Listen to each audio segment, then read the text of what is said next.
Isa pang parinig ni Bongbong Marcos sa SONA niya patungkol dito kay Tambaluslos. Eto, pag-usapan natin. Mga pa-inosente at manhid.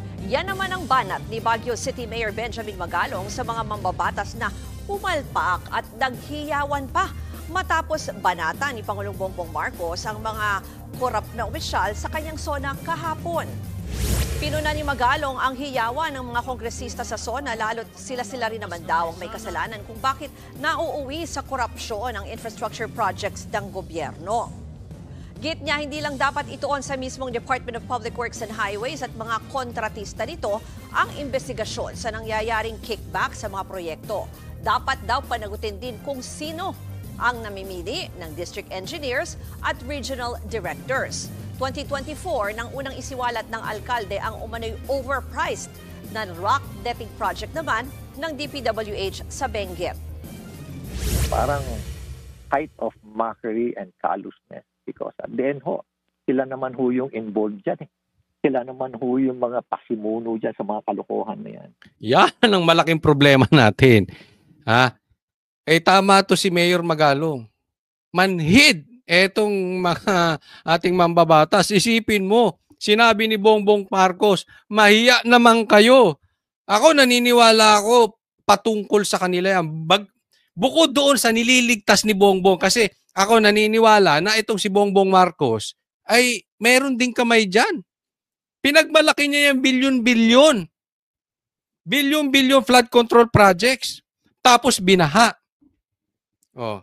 Sinasabi naman na wala namang galaw ang Kamara ng hindi at walang basbas ng presidente. Hindi malinis si Marcos. Okay, nililinaw ko yan. I think he is also involved. Directly or indirectly, kasalanan pa rin ni Bongbong Marcos ito. Pero tama. Hindi lang po dapat DPWH. Kung hindi yung mga buhaya na yan, palibhasa itong mga buhaya, hindi nalulunod sa baha. Yan ang gusto ng mga buhaya, yung baha. Kasi diyan sila makakakurakot. Diyan nila ilalagay kunwari yung kanilang kurakot, yung kanilang flood control projects. Buhaya nga eh. Nakakita na ba kayo ng buhayang nalunod? Wala. Hindi sila malulunod. Malulunod yan sa pera, mga swapang yang mga yan eh. So, ito po ang nakakatakot dito sa ating. Pinipitik na sila ni Bongbong Marcos. Pinipitik na sila nung pinsan ng kanilang speaker. Sige, papalakpakan. Masamang pangitain po yun. Dahil, ang ibig sabihin nun, wala kaming pakialam sa inyo. Basta ang pangungurakot namin, tuloy-tuloy. Parang ganun sinasabi. Hindi mo kami kaya. Nakasandal kami sa pader. Kahit presidente ka pa dyan, magngawa-ngawa ka. Ang importante, yung pondo. Malaking problema yun. Dahil ang isang bagay hindi po maaayos kung walang pagtatanggap, walang pagbabago, walang repentance doon sa tao. Kasi malalaman mo naman kung yung isang tao pwede pang ayusin eh. Pag kinonfront mo siya ng kanyang kamalian, di ba? Maraming kwento dyan sa Biblia kay David. Marami siyang pagkakamali, pero pag kinonfront siya, amin siya agad, repent siya agad, dasal siya agad, nagbago siya agad. Eto mga to, wala. Kinonfront na sila ng kanilang kalokohan, namamalakpak pa. So anong ibig sabihin? Ang palakpak, ang ibig sabihin niyan, itutuloy nila. Kung ano yung ginagawa nila, tuloy-tuloy dahil naniniwala sila untouchables. So kailangan dito magpakalalaki itong ating weak president. Dapat habulin talaga. Hindi mo yan makukuha sa salita. Hindi mo yan makukuha sa mga ganyan-ganyan. Ang buhaya, buhaya yan. Hindi mo yan makukuha sa pitik-pitik. Sampulan mo. Isa sa kanila, sampulan mo. Pero, wag mo na namang gawin. Kasi ito nakakatakot dyan. Baka sasampulan niya, ang gagawin niyang panakot kay Tambaluslos, tandaan nyo to sinasabi ko, ito delikado to. Ang pipitikin niya, yung alam niyang maka-Duterte, hindi makatambaluslos. Pipitikin niya na posible na directly or indirectly may kalokohan din or may pangalang pwedeng madawit or madamay or magawan nila ng istorya patungkol dito sa baha. Dito sa mga kung ano-ano. Halimbawa, si Cheese. Dahil sa tingin nila, si Cheese, kumakampi kay BP Sara dahil hindi sinimulan yung impeachment. Pwedeng ganon. Or other on the middle. Yaan ang pwedeng chilling effect na gagawin. Sinampulan ko na, ha? Parang ganon. Tumahimik na kayo. Pag hindi pa kayo tumahimik sa inyo na directly, wag sana ganon. No? Hindi po titinuyan. These people, sabi nga, manhid. Ang mukha niyan makapal na. Nakakita ba kayo ng buhaya na manipis ang balat?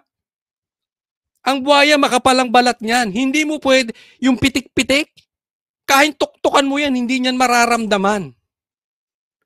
They are beyond manhid. Kaya kailangan dyan, sampulan. Hindi pwedeng padaplis o dadaplisan mo yung Duterte o dadaplisin mo yung iba. Hindi, sampulan mo. Isa sa bata mismo ni Tamba. Don't tell us hindi mo kilala yan. Kilala nyo yan. Kayo magkakakilala dyan. Kaya nga si Chanco pumupuyok na eh. Alam niya, congressman yan, alam niya kung sino dyan yung mga aso ni Tamba. Sabihin ko na sa inyo, kung kayo, alam nyo kung sino-sino mga aso ni Tamba. Sila pa. Pitikin ninyo. Parusahan ninyo. Tanggalin ninyo. Doon, yaan lang ang paraan para magpakatino yan si Tambaluslos. Other than that, tama si Magalong. Manhid na yung mga yan. Nagkakaroon ng conspiracy, yan po yan, sa mga kickbacks na yan. Sa mga hatian, sa mga porsyento, sa pagpili ng mga contractor, favored contractor, na karamihan din, politiko din. Alam nyo, itong patungkol sa mga contractor, dati naman ang ginagawa yan. Wala naman sigurong, diretsuhin na natin. No? Wala naman sigurong virgin sa atin. Diba? One way or another, may, kung hindi man directly pera, may paboryang matatanggap. Diba? Ang importante dito, napagsilbihan ng mabuti yung taong bayan. Ulitin ko, hindi po ko sinasabing mabuti yan. No? Pero, ang punto ko lang, dati na yan. Kasi alam ko yan ang sasabihin ng mga bashers eh. Pero, iba po ngayon. Literal po, buhaya. As in, sagad. Kumbagat sa vampira, sasagarin talaga yung dugo mo. Hanggang talagang wala na silang masipsip sa'yo. Hindi yung alam mo yung parang vampira na or lamok na kakagat lang ng konti sa'yo para mabuhay siya, magkaroon lang siya, makakuha lang siya ng dugo sa'yo. Hindi. Ito, vampira talaga. Sasairing ka. Diyan ko na i-compare tong mga ito. Kaya, walang nangyayari sa atin eh, di ba? Konting ulan, baha. Konting ulan, sira ang kalsada. Walang natatapos na infrastructure. Walang nagagawang infrastructure. Wala tayong pag-asenso. Ilang taon na ako. Problema na natin yan. Dati pa. Anong ginawa nung kauna-unahang nagalit sila kay Marcos Sr.? 1986? Nag-EDSA. Nasolusyonan ba? Hindi. Nangibabaw lang ang komunista. Sila din. Anong nangyari sa Pilipinas? Umayos ba? Hindi. Sa katotohanan, sumama pa. So pasama tayo ng pasama. Masama, masama, masama, masama. Pero ngayon, grabe, sobrang sama. Sobrang, akalain mo pati impeachment may bayad. Pati pirma may bayad. Kada pirma nyo lahat. Pati hearing nga, ano sinabi ni Magalong? Pati hearing.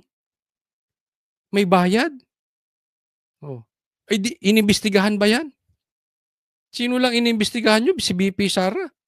Kung concerned itong mga mambabatas natin, dapat inimbestigahan din to sinasabi ni Chanco. Sinabi ni Magalong. Nagko-connect the dots na po. Hindi lang po yan paninira. Ha?